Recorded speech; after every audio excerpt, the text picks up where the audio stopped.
کبھی دل کی یہ تمنا ہوتی ہے کہ ہماری ہر دعا قبول ہو، جو دعا مانگے وہ قبول ہو جائے، تو مجموع الزوائد میں اور جامع الصغیر میں اس حدیث مبارکہ کو روایت کیا گیا۔ عبادہ ابن صامت لانو فرماتے ہیں کہ جو شخص 27 مرتبہ یہ دعا پڑھے، اللہم اغفر لی وللمؤمنین والمؤمنات والمسلمین والمسلمات، تو ایک روایت میں ہے کہ جتنے دنیا میں ایمان والے مرد اور عورتیں ہوں گی ان کی تعداد کے برابر اس کو نیکیاں ملیں گی۔ اب دیکھو ٹریلینز میں ہوں گے لوگ،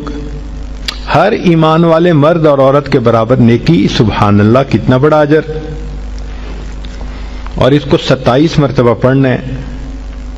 اور دوسری روایت ہے کہ جو شخص اس کو 27 مرتبہ روزانہ پڑھے گا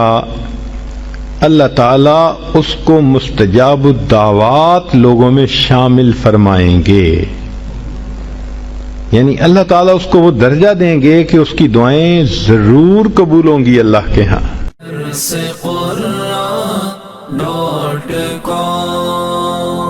www.darsequran.com